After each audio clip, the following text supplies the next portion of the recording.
Today, I'm going to give you a brief introduction on jewelry pliers and what you should use and what you shouldn't.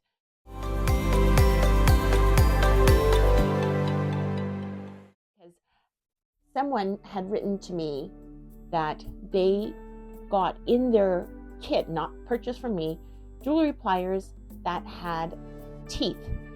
So I think even people who are selling the equipment is mistaken. So I think I'd like to clarify what is best and what each one is used for. So here we go.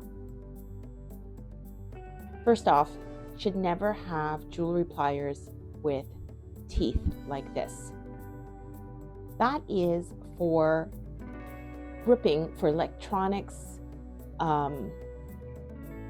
household things, and it's going to mark. I'm going to show you what I mean. Here is a sterling silver jump ring. I'm going to give you a close-up beforehand. Now, if I was to grip it and to open,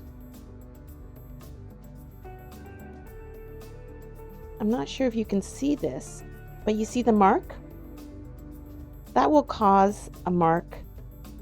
The serrated edge will cause a mark on your jump ring, your finished piece. Now, if it was actually gold filled, those marks that is compromising the surface gold and can cause tarnishing later. You should never use anything with teeth. There are other ways of getting things that grip, but this is a no-no.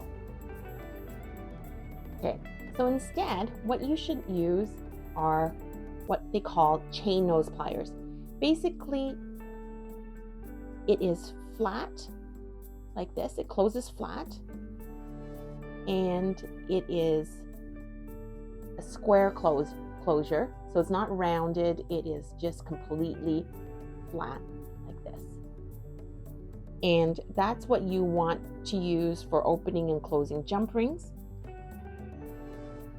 And there is grip. I'm going to use the same jump ring as I had used before, and I can see that this is the one that I use for the serrated edge. So when I do this, you'll see it does not have the marking that the other one has.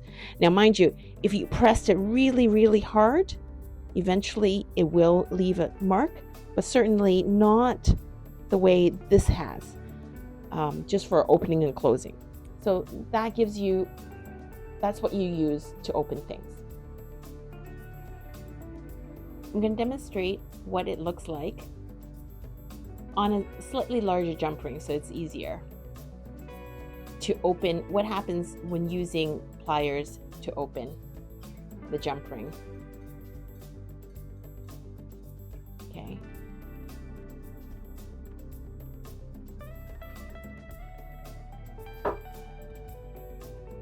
See, just going to go around like this, and you can see from the reflection of the light where it breaks, those are the teeth marks on the metal. So this is a close-up of the teeth marks. You can see them there. I'm going to show you the effect of using chain nose pliers to open.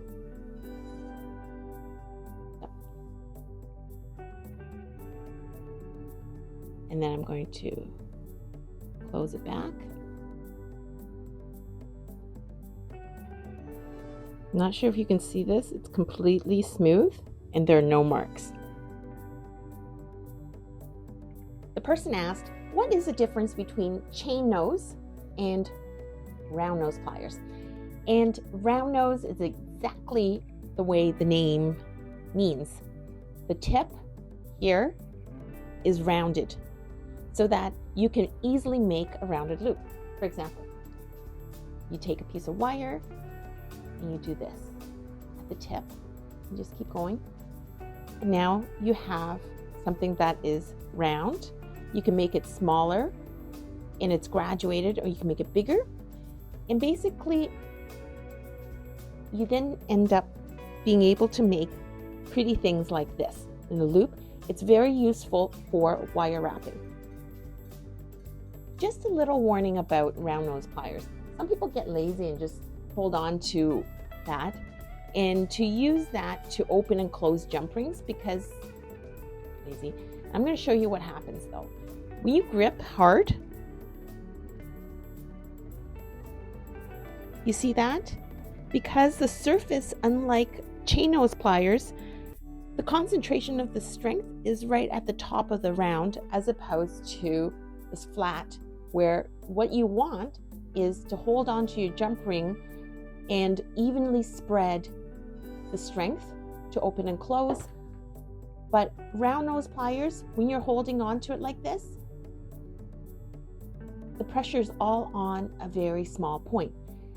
If it is the case though, you cannot find a pair of other pliers and you need to open and close jump rings without making a line, do so like this, lightly as possible and evenly, as opposed to, so that you want to spread it as much as possible.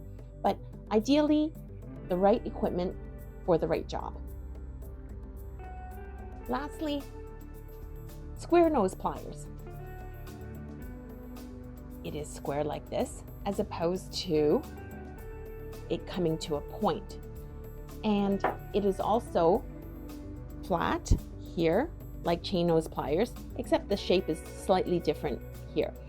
And this is a really useful tool in that if you are doing a very heavy duty job and you need to open and close, it naturally spreads more of the space. This is actually really, really thick jump ring. But what I find highly useful for this also is if you are making earrings. For example, I designed these hooks that you can turn into threaders, and say you hold on to it and you can bend like this, and all of a sudden it is always exactly the right width. So again, if you're doing the same jobs over and over again, right tool for the right job. Now, if it is the case that you don't have one of these and you want to use your chain nose pliers, what you can do, the same thing, is use a marker to mark the length so that every single time you are holding it exactly in place. So if you don't want to have so many tools, this can be replaced by this, but it is always good to have, to know what they're used for and to know that there are better tools for your exact job. Some people make the mistake of thinking that needle nose pliers are better because it's got a finer point and easier to work with fine things. And that is not true. I find that the difference here isn't a whole lot, but actually it is harder to work with this when trying to open and close jump rings, because in fact, if you know much about physics, it takes a lot more strength to push on something that is farther away than something that is closer and all of your force is not dispersed across something bigger. So, but what I use this for is when I am soldering with an open flame. You want to hold something at a greater distance because of the heat. And you simply don't need that for cold connections, opening and closing jump rings, or with permanent jewelry, just holding on to it while you are welding. So the reason why it's all dark is I use it for flame. As a bonus, I'm going to talk about the silicone type of pliers, what they're used for. Basically, if it is the case that you're trying to straighten some things out or it's easily scratchable, the silicone will protect your metal. For example, if you are straightening out wire, I can do this without scratching it. Or I can grip something and I don't worry about scratching. If it is something that is really small, what you can do is synthesize that method of protecting by using masking tape and wrapping it around. But then basically you have to remove it to be able to use as it was intended. So sometimes better to have the right tool. And there are all sorts of other pliers with different curvatures. In this case, if you're doing a band, a ring, and you're trying to create the curvature, or the earring hook, but basically, and I don't have any thick wire, but right now to demonstrate, but you see, I clamp it and it's curved like this, and I can do this also, and tap, tap, tap, and now you have something that is rounded. Oops. And you can sometimes pull to do that. I hope you found that useful. And if you did, please like and subscribe. It really helps my algorithm. I'm a wholesaler of premium quality chains and findings, and I'm going to leave a link below with more information about our company and some of the components that you've seen in this video.